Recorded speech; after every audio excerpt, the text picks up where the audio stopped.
Welcome to the Embodiment Podcast. This show is for you if you see the body as more than a brain taxi. It's for people interested in coming home to the body as a holistic aspect of who we are and how we live. Episodes contain practical tips, exercises you can take away, and interviews with specialists from around the world.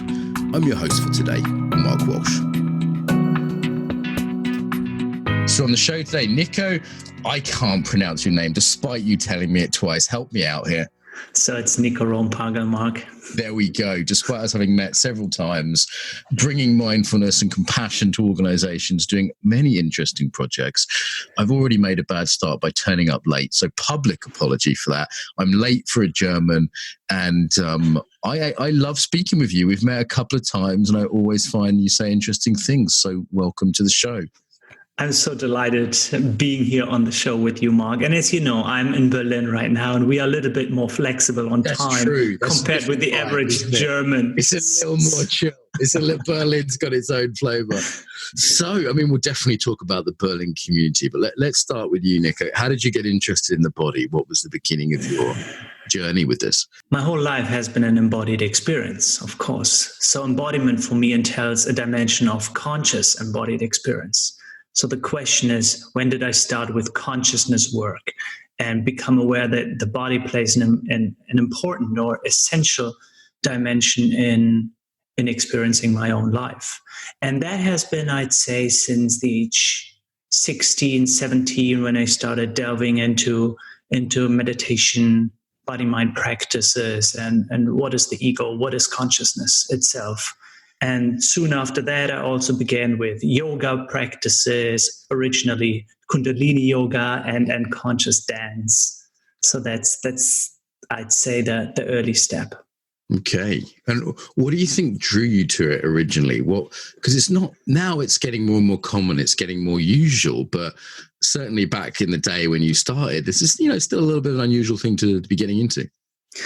So again, I'd say my access point was more consciousness, if not spirituality, that brought me to embodiment and body-mind practices.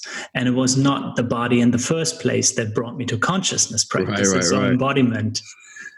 So that's the way around. And, I simply made certain experiences at the age of 16 that let me question, who am I? Right. Yeah. What is this body and what is my relation to it?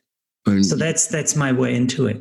You sound super spiritual with the echo in that room as well. So we got the right vibe. And do you mean like altered state experiences, Nico, or what kind of thing do you mean? Exactly.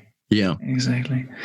Because it is so private, I prefer not to delve into it too much at this point.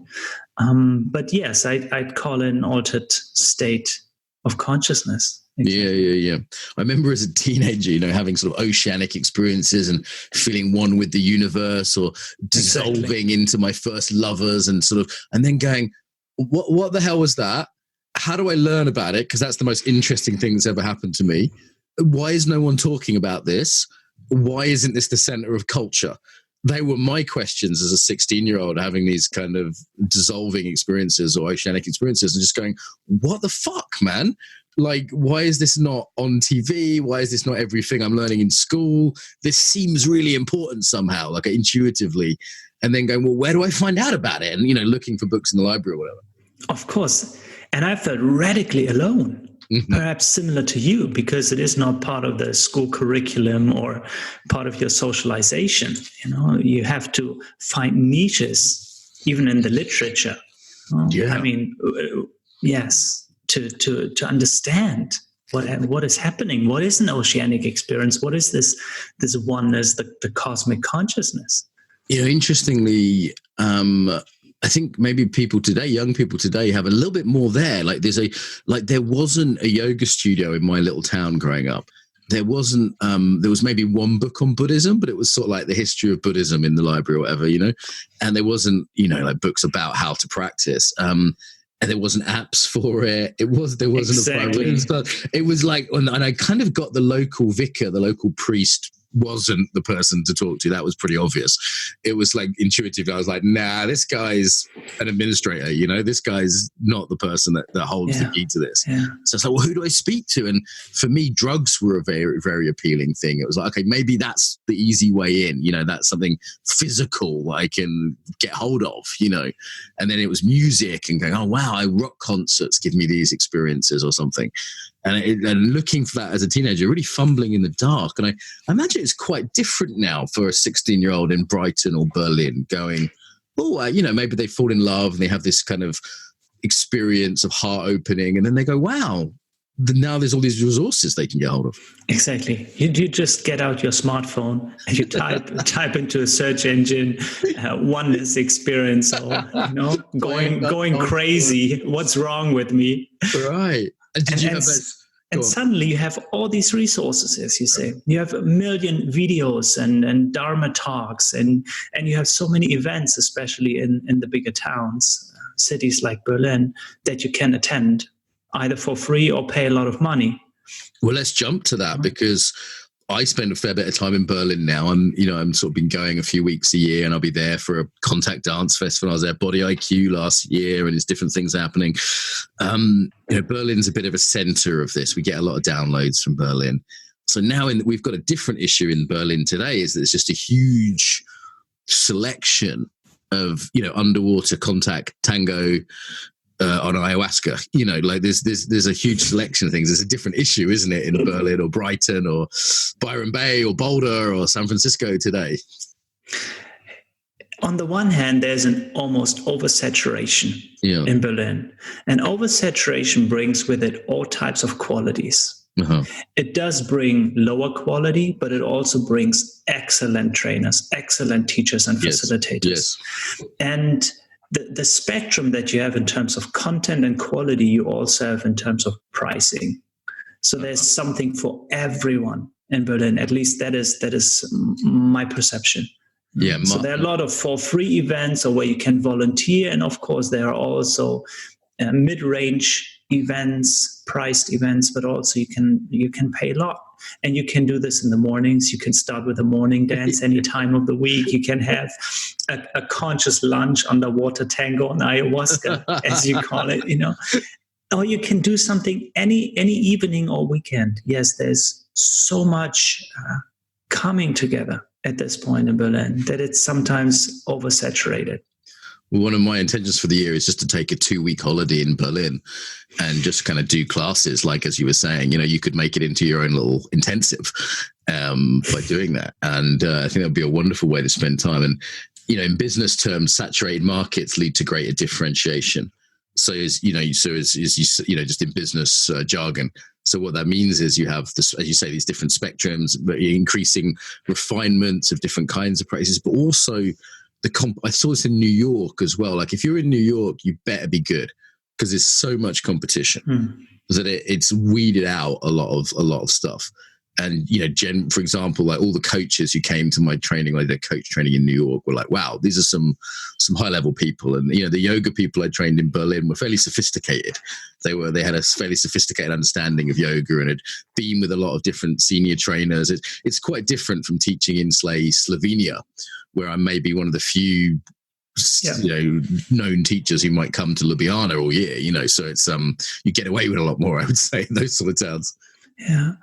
So on the one hand, I guess there is a kind of natural selection that only the most ambitious or the most, talented survive and thrive. And on the other hand, this also leads to a culture of avant-garde in some way, because there are new collaborations. So Berlin is the city of collaboration and co-creation. And that also pertains to embodiment and new collaborations of embodiment practitioners with culture, with food, with politics, with whatnot. You can probably find any possible combination in this city of wacky new experimental, embodiment workshops. Yeah. And some bring fruition and others. Others you go, that's some things I've seen posters for going, there's no way. But who knows what's the next big thing. And as you say, Berlin has always had that tradition of avant-garde. You know, it's different as a capital city. It's the only capital city I know which isn't a financial city in Europe. So, for example, Paris, London, they're big financial cities, where Berlin doesn't have this big, feels like more like an arts city. And I often find it a little almost grimy and run down and not as much money as some big cities in some ways. And then while the rents have gone up, there was this, because of the East Berlin thing, there's traditionally been very cheap rents. And even though everybody in Berlin complains about it, they need to shut the fuck up, because they're still way cheaper than London and New York or Amsterdam or Madrid or, any of those kind of cities. So I think there's been an economics of this as well, right? If we continue the trajectory of the past 5 years, then Berlin will catch up to London and Moscow very soon. Eventually. However, because it is still more affordable, let's say 30 to 50% than many other European metropolitan cities, it also, of course, attracts embodiment and consciousness teachers who often still do pay or earn less than someone who is in the corporate world. Yeah. And therefore, Berlin is also inviting fringe categories and the avant-garde. Yeah, because it's also known for like a kink scene and hard drugs and hippies and protesters. And it's very sort of much so. A lot of, and I'm just giving a few examples, right? There's a lot of stuff happening there.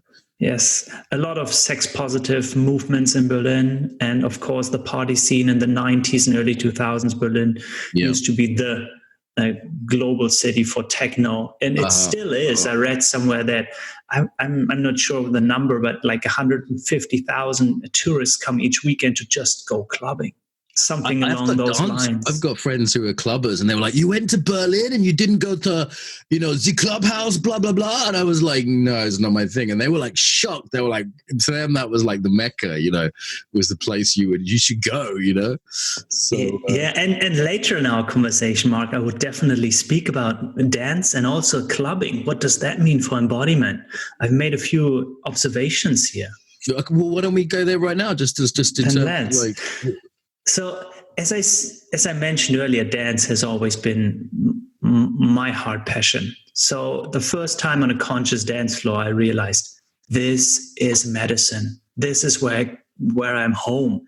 This is community. This is both so soft and gentle and yet so chaotic and fiery. And I loved being on the dance floor from the very first moment. And I still remember it took about 6 months of regular conscious dance practice where I had the first time a moment of stillness. And like in Vipassana practice, where you become really sensitive to your breath above your upper lips, and there's the moment of stillness, and my body was in chaos and I was sweating and dripping and going everywhere.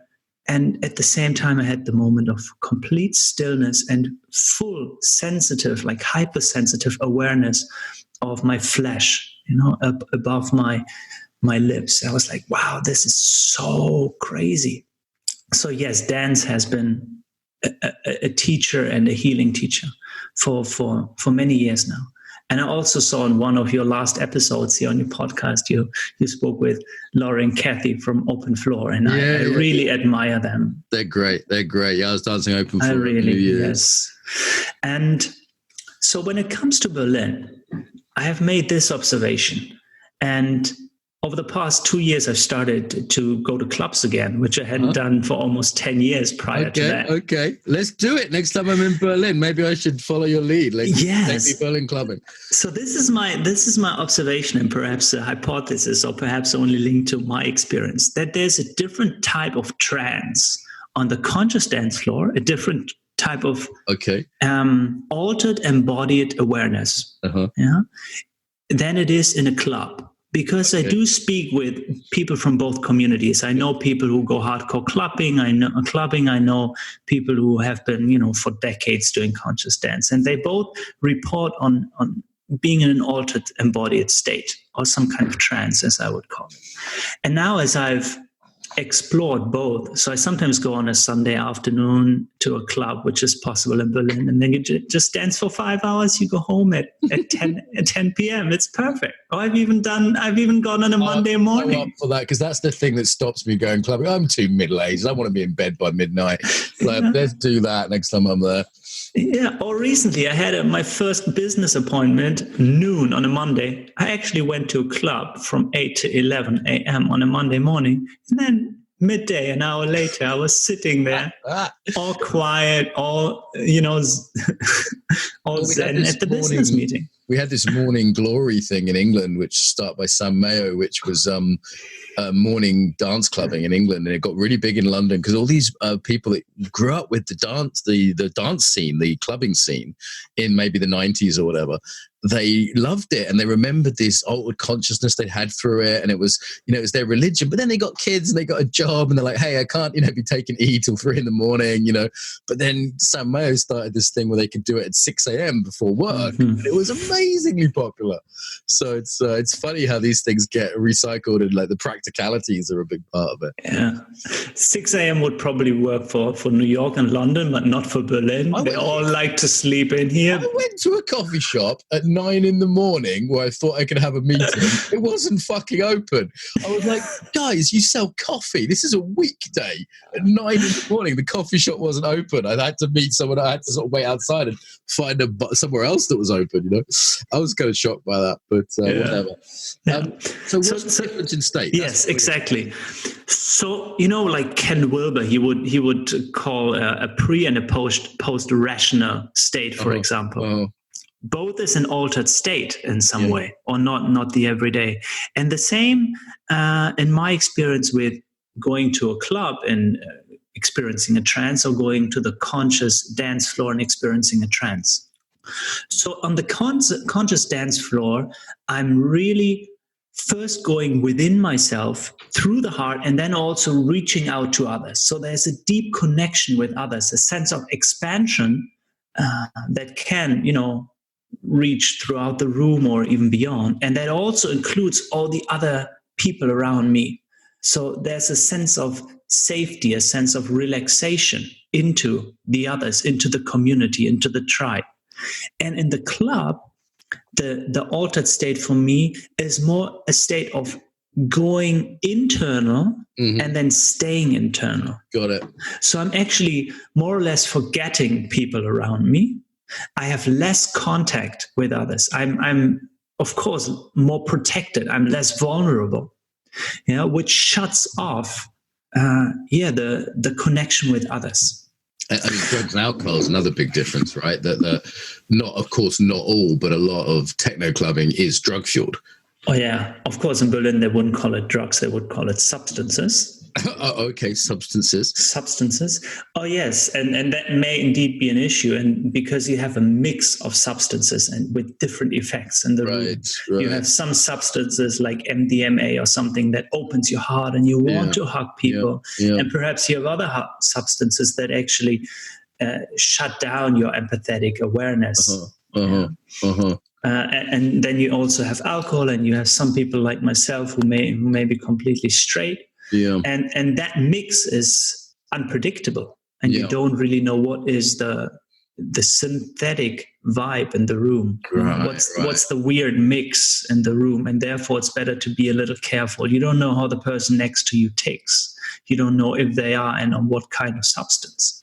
And that, of course, makes you more cautious, puts up another boundary. Right. And when we have our boundaries, we cannot really relax. And deep relaxation is necessary for a trance state, I believe, that creates expansion, that creates compassion and connection with This is interesting. So we might, in terms of sort of neurologically, this trauma stuff, for me, it feels like a safer environment in conscious dance, in that no substances, it's quite frowned upon to like be trying to pick people up, for example, in conscious dance. Now, there are people that do that, I'm sure, but it's not the norm, right? Like, I was dancing 5 Rhythms last night. I went with my wife. It's not, and I'm not like worried some guy's going to like creep out on her or something. It's just not the norm. Whereas if we went to a nightclub, I know if I went to the toilet, by the time I come back, there'd be 3 guys, trying to put their arm around her. And that would be, she can look after herself, but it's not a great environment for me or her to be in that way. And I think in conscious dance, I sort of don't need to worry about that. Neither does she. The substances is kind of not there, so I don't have to worry about a drunk guy trying to hit me. Obviously it depends on the club, depends on the norms, the culture, but it does feel like that enables my nervous system to go, okay, I don't have to be in that slightly alert mode that I would in the street, just walking down the street. There's a slightly like, I don't know, that guy over there looks kind of nuts. That person over there might try and get money out of me. There's a way in which we can relax a little bit in that conscious dance space because it's the norm to respect people. Yeah. And you have the shared values. You have the shared rules often. Even let's say you start an ecstatic dance or somewhere, then you clearly have the rules, respect personal space. Yeah. And other things. Exactly. Yeah. And you don't have that in clubs. Yeah. And therefore you don't have the safety that you say, the safety that I believe is necessary to tap into a kind of conscious expansion. It's a really interesting comparison. I think those of us interested in consciousness and embodiment, as a community, we've underlooked at this phenomenon of people going clubbing.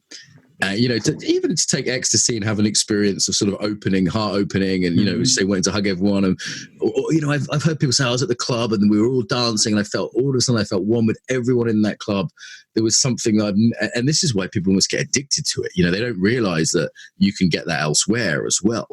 And my personal experience was forget about me. Let's also classical music, because that's the other thing you're involved with, right? Yes, with art and classical music. So just briefly, I wrote a PhD back in Australia on the role of spirituality in the art museum, in art experience. Uh-huh. So I looked at mindfulness, I looked at embodiment and education. And what I've been doing, especially in Berlin over the past 2-3 years, is to bring embodiment practices both to art museums and to classical music. And in the art museum, this is done through many ways. I've co-developed an app that is actually in the making right now, where people listen to embodiment practices that help them to re-experience art in new ways, to see art in new ways through their bodies. And the same is in classical music. When we go to a concert, we are often disembodied. Uh-huh. So when we just sit down on our chair and all we do is listen, sometimes we include the eyes, but all the other senses are shut down. Uh-huh. And the same as in museums. We often rely on our eyes, and in museums often on the intellectual mind as well. And we shut down the rest of our senses. And this is also for me what embodiment means in a way. It's the conscious aesthetic experience. So aesthetics, not in the sense of beauty and taste, but in the original Greek sense of pertaining to the senses. Uh-huh. This is what, aesthetics means originally in Greek. And I'm not talking just about the 5 traditional senses, but many more, like proprioception and sense of direction and however more there may be. And including these other senses in experience in a museum and in a classical music is what makes it a more embodied, a more conscious experience.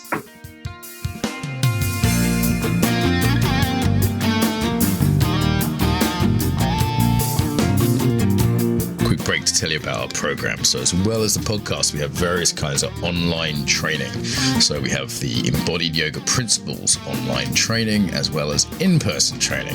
Embodied Yoga Principles for yogis who want to get yoga off the mat, specialize in the psychology of yoga, unique postures. It's a 5-day training. We have one in Brighton, one in Berlin, and one in Austin, Texas. So if you go to Embodied Yoga Principles, you can find them. Also the online version of the training for people you can't make those dates. Excellent courses. The Embodied Yoga Principles training for the yogis. For the coaches and facilitators, we have the Embodied Facilitator Course. This is our flagship course. We offer it in Moscow, also in the UK. A 9-month adventure, real deep dive into embodiment. It's the biggest embodiment program I do.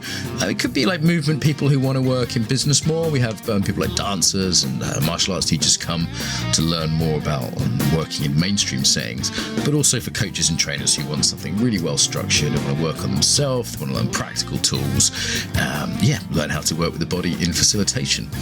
If you can't make EFC, and it is a big ask, there's an online course we run called the Foundations of Embodiment Certification. So if you go to Embodied Facilitator, you'll find the in-person and then /FEC, FEC, F for Freddy, EC for Charlie, FEC. You'll come out with the Foundations of Embodiment Certification, and also do one-day events all around the world. So I'm just about to do a tour to Slovenia, Berlin, Copenhagen, Brussels, Amsterdam, and Brighton. The Brighton one is £10, which is like $15. So if you're coming from abroad, that could make that affordable. The Brighton one's always like a really big fun one, so that's coming up. Again, go to the Embodied Facilitator course to see all of these events, and we have a little online evening as well if people just want a taster. Again, that's £10. That's a 3-hour thing coming up as well. Embodiedfacilitator.com, embodiedfacilitator.com, and you'll find all those events or embodied yoga principles for the yoga ones. Okay, so that's the stuff that I sell. Oh, and the book, the embodiment book. If you want to get my book and learn about embodiment through reading, you can also get the embodiment book available at Amazon and no good bookstores. So there we go. Excuse the interruption, and back to the episode.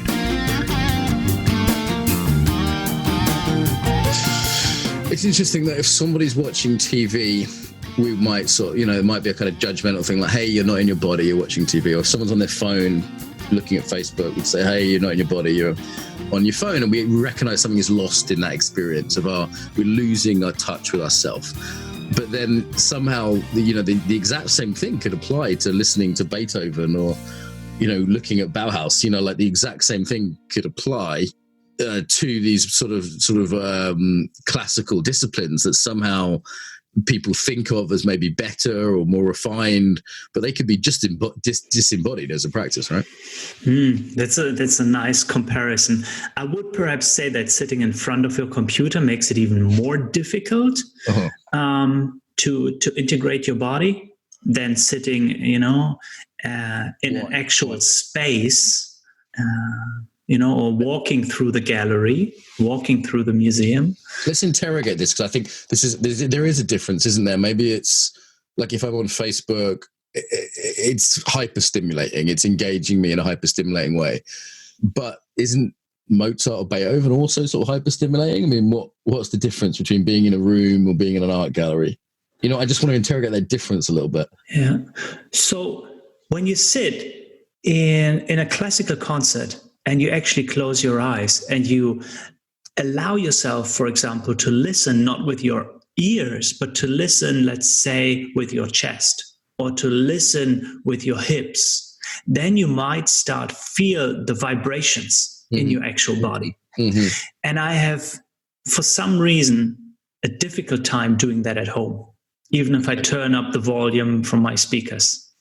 And also it's a collective experience in the museum. Mm-hmm. Got it. Which amplifies presence. So there are a number of differences, I would say. And also, perhaps another one is when you go to a concert, you go to a concert to experience the concert and the music and yourself. You do not this as multitasking. You do not eat alongside or have a chat or make notes or anything, but you actually go for the experience itself. And the same goes for going to the art museum. It is a place of contemplation per se. You don't go there in order to. You only go to experience. So the experience itself is central. Yeah. That also makes it, a little different from the multitasking of our everyday interactions. I always find art galleries hugely boring, and I end up looking at the people because they're much more interesting to me than the art. But classical music's never been my thing, but I do get, that idea of intentionally going to pay attention to something crafted to be beautiful. That has an appeal to me. And what I also have noticed is, although I've originally studied art education, it is so difficult to have fun in a museum, to make sense, to get a good experience. I can fully understand why people of any age don't go, because it's actually boring and it takes effort. It takes creativity to actually have a fun experience, a worthwhile experience in a museum. But of course, we don't learn how do we move in a gallery? How do we move in a museum? So we look at people because that's actually more exciting than looking at the artworks sometimes. Yeah. I find it a good date. I like to go with someone else because then it's like I can interact with the person, but it also gives us a fresh stimulus to interact with. Oh, what do you think of that? And how does that make you feel? I find it quite a social thing in that way. But I'm not the guy standing there silently being mindful. For me, it's like a beautiful stimulus to add to a relationship. Yeah, we need to be really creative to make it a fun and embodied experience.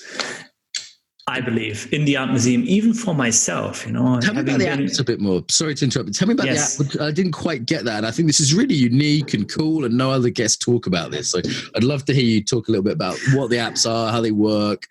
So I guess there are 200 mindfulness apps out there altogether, with like the 5 big ones that we all know. And then there are also museum apps. Many museums have their own apps, and some are more generic. And what we, a colleague from Australia and I, are currently developing, it's called the Mindful Eye, is bringing together mindfulness and embodiment and fun with museums. And it's simply an audio instruction that invites you to either move in the gallery, move in slow motion, blink with your eyes, walk, like zooming into an artwork until you touch it with the tip of your nose, and then move back in slow motion, synchronizing your breath with each work, and then also interacting with people. So there are a lot of fun ways that are really creative, and how can we experience art differently in a museum? So it's for children and adults alike. And also, as you mentioned, not doing this by yourself, but meeting up with others. Yeah. We are still in the process of developing this function, but the idea is that it actually becomes a sophisticated dating app. So you just help me pick up girls in Berlin art galleries, because I'm terrified to talk to women in Berlin. So this is going to be the future. So listen, I've got a picture of Michelangelo's David here. I visited this in Florence. I'm a big fan. So if I was kind of looking at this David statue, in real life there in Florence, it's very different than holding a picture up in front of me. This would give me like ways of interacting with it. So it would be like, I would be like, like, how is it if I really pay attention to the detail? Or maybe I feel my body while looking at his big oversized hands. Or first of all, one idea would be to actually take the pose that he is taking. Okay, well, what a great embodied way to do it. And then to actually stay in that pose for at least 2 or 3 minutes. Wow. Slinky Renaissance Italian contrapposta. It does definitely change your embodiment. This is Italian sculpture gave me an inspiration for an embodied yoga principles pose called sensuality pose, actually, because they often have these kind of slinky kind of ways of doing things. So I could definitely see how that would shift someone. Yeah, and even standing behind, as it's a sculpture, you can walk around it. Standing behind the sculpture, and then exactly, and then and then re-embodying the sculpture again. Does that feel different? Or sensing your butt as you see the butt of the David in front of you. Wow. And then doing that for a few minutes. It takes time sometimes. Some practices are really quick and intuitive, and others take time. So John Cage apparently said, if an artwork is boring, just look at it for half an hour. If it's still boring, look at it for half an hour. If it's still boring, then look at it for another half an hour. Continue. So at one point, you will crack through. You will enter the gate. And you've also done this with classical music, right? You've done kind of little, actual, not just an app, but like live events where you've got people really mindful before like a performance. I mean, this is a fairly novel idea. Yeah. So I'm at the moment in Berlin. I'm collaborating with one major orchestra, Rundfunk Orchester. So it's one of the big ones. They play with up to 100 musicians, and for some of their concerts, it's the next one in April and then in March, is that the whole audience delves into a moment of silence before the actual concert begins. So we are all so busy. We've been working until 6, 7 p.m. and then we rush to the concert. We are so busy, our minds are not really present. We are not really perceiving the finer tunes in ourselves. When we are still thinking about tomorrow and yesterday, it's really difficult to feel these, for example, subtle vibrations of the music in our own bodies. And therefore, the idea is here to have an arriving practice, or you may call it a meditation, with the entire audience, including the musicians. So everyone for a few minutes just winds down, arrives, becomes aware of the senses, like really consciously opens the ears, or perhaps keeps the eyes closed once the music begins, to be more aware of your own bodily state, which helps some. And then the music starts playing into that silence. Right. It's a very, this is the one thing that isn't considered. So, obviously people look at their instruments, they have the best instruments, the finest skilled practitioners, the space is set up to have a good acoustic, hopefully, but the audience's consciousness is not considered. And that's a full 50%. That's where the music's landing into. And I do, let's take something like Beethoven, right? Like people's general day-to-day consciousness has changed a lot since, what was it, the 18th century? Like, it's changed a lot. So it's like, even if the piece of music were played exactly the same on instruments that were the same as the day, and the same, old theatre that was the same as, back in Beethoven's day, that's a different experience, that music landing on a modern consciousness. Each performance, I believe, whether it's music or anything else, is unique in that expression. And the audience, the space, the historic time, everything becomes, is an essential component of the uniqueness of that performance. And what exactly would be the difference with regard to the consciousness of the audience, as you call it, now compared with 200 years ago? I can't really say. That's a hypothetical claim or question or investigation. And what is the difference? It is different in some ways. Maybe we are wired differently. Our sense of hearing is actually so overstimulated, that we perceive in a different way. I'm not sure what the difference may be, but it is different. I mean, there's definitely conjecture here, and maybe we could, with some certainty, say, hey, people are just moving a faster life. There's that quickness that means the slowing down might be, at the beginning of the performance might be necessary to truly appreciate it, rather than people coming in a more receptive, sort of slower way. I mean, that might be one. And as you say, the availability of music is just endemic in a way that it's lost its specialness a little bit, hasn't it? And I've been on, 2-week retreats without any music, and then you hear a song on the radio and it's like, wow, really emotional response, This is because you haven't heard music in 2 weeks, as well as the sensitization. Those two things can, I hear like a cheesy pop love song on the radio on the train on the way back or something, from retreat, and I'm in tears. It's like a mixture of the availability and the sensitivity. Yeah, that's a relevant point, that the uniqueness, as you call it, of music has withered. So I can turn on, any device, any moment, and listen to any music. Whereas 100 or 200 years ago was rarer. Yeah, much rarer. Also, what we may need to keep in mind when we make such a historic comparison is that a very small selection of society 200 years ago would attend a concert. Yeah. So only some well-off elite or bohemian class would, of course, have the means. Whereas nowadays, anyone can go to any type of concert. Even classical concerts are often offered for low prices. They always have special tickets, or you know. So the diversity of the crowd is perhaps also one thing that makes different. Yeah. I was just in Bratislava, and they said that people actually fly to Bratislava on cheap air tickets to watch opera for very, £5 for a ticket to watch, because they say the opera in Bratislava is just as good as in Vienna, but it's far cheaper. So it's they say opera tourists, but it's very interesting. There's still very few people in Britain anyway who listen to classical music or go to concerts. Even it's not that many people that go to like live rock concerts anymore by comparison, because of the availability of music. I think there is a change there.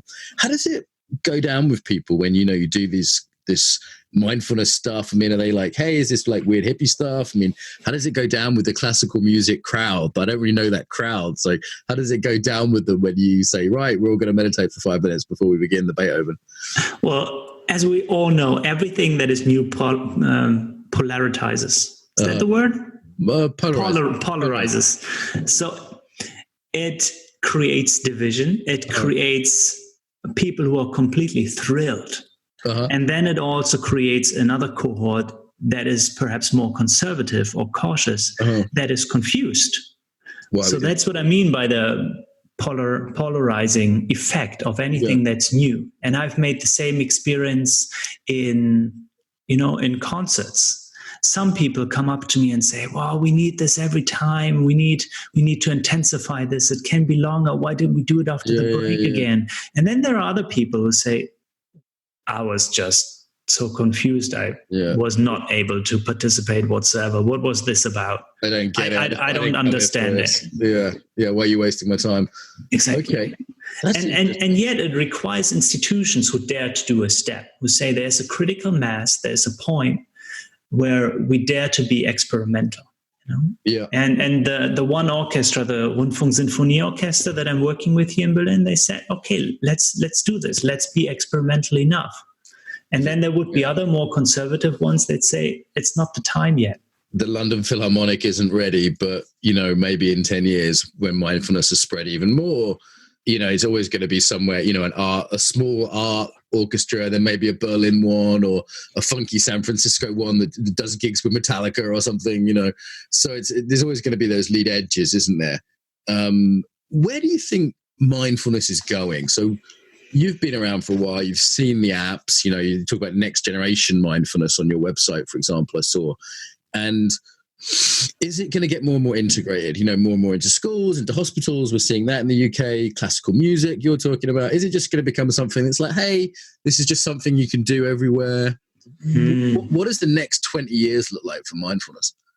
This is a very sensitive topic, and a very charged topic, because we currently see a first wave of criticism of mindfulness. Yeah. In the United States, where the whole corporate mindfulness movement or more, secular mindfulness movement started, the critique of mindfulness as becoming a McMindfulness that is reduced to a mental practice, a focusing practice, and cut off from ethics and compassion, has started 10 years ago or so. In Germany, however, the movement started 5 years later, and now the critique is built in right from the beginning. Okay, interesting. So in my perception, we are at a tipping point where mindfulness is becoming a flat world method for just being more happy or for focusing your mind. And both these effects are not at the core, are not at the heart of mindfulness. They are not an individualistic practice for becoming more productive and for being more happy. So when you ask me, how do I see the development of mindfulness over the next 2 decades? It really depends on whether we collectively manage to rectify the meaning of mindfulness and remind people that it is not about the flat interpretation, as I just said, about happiness and mental focus. Yeah. If we manage to really make sure that it's about the collective, that it's about compassion, about co-creation ultimately, that it's also about changing structures by becoming more aware of how things affect me and us, then it really has a future. Yeah. I mean, 10 years ago, I wrote an article under a pen name because I was so scared to say it. And it was called The Spiritual Industrial Complex, Yoga Whoring and McMindfulness. I was one of the people that coined that name. And I actually wrote it under a pen name because I was worried that I get so much pushback from the mindfulness people. And it wasn't really ready yet. And then a couple of years later, The Guardian kind of critiqued it. Yes. And then, Zizek said, he's a Marxist philosopher, said this is the perfect religion for modern times because it makes us more productive consumers who are able to cope with the terrors of capitalism by using mindfulness to calm down. And there's some truth in that. And I've been teaching in the corporate world as of you, right? And I've at first it was weird. Then it was just about acceptable, but maybe, the person from HR would have to sort of sell it a bit, internally. And then it was corporatized. And I kind of went, oh, hang on a minute. Am I part of a solution or part of a problem here? Am I just making people more productive workers or, who are being abused by their boss? Or am I actually really getting to the heart of things? How do I teach this in a way in corporates that actually impacts things more than just, trying to get another 10% efficiency out of the workers kind of thing? That was a real question for me doing corporate work. Maybe we could talk a little bit about your experiences in the corporate world. How do you find, is it easy to approach now? My sense is it's got a lot easier. Do you see it being misused? As a mindfulness teacher, how to make sure it isn't? What are some of your thoughts about mindfulness in the corporate space? So what I see is a wide range of intentions and expectations. So I cannot generalize at this point. To give a more a sad perhaps example, just yesterday I had a call with someone from a company who realized their company culture is falling apart, more or less, and they're now looking for an emergency Band-Aid. Right. Thinking of mindfulness. And they actually have the idea, hey, if we give a 3-hour training to our 150 employees, then things will improve. And this is, of course, ridiculous. And that is actually pretty sad as well, that there's not the awareness that company culture is something that grows over years and that requires deliberate attention and constant development. So in that case, I would say I'm actually sorry, I cannot help you. If I would use the term mindfulness and then we would have a different expectation, I wouldn't be able to follow through.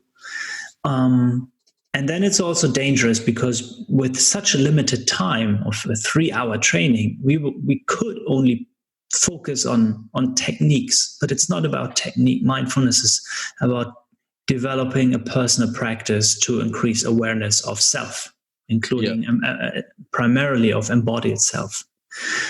And on the other hand, we've been working with companies where there's a true longing for more human connection, compassion, personal growth, and where there's already an understanding that emotional intelligence, that mindfulness that is linked to ethics and compassion can really help us. And we've also had the pleasure to work with these companies where there is already something different in the DNA of that organization or company, where there's an awareness that it requires more than technique. It's not about McMindfulness. It's really about developing consciousness. And that's what I mean by I see the full range.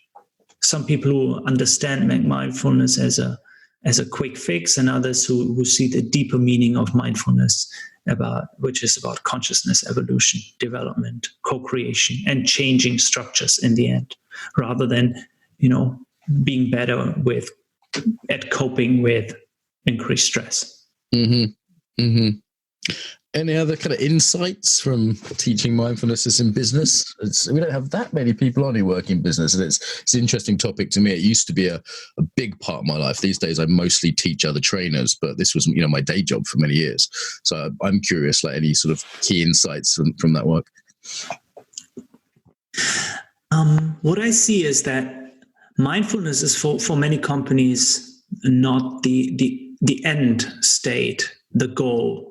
Rather a foundation for then working on specific topics, such as collaboration, or how do we interact in a digital world?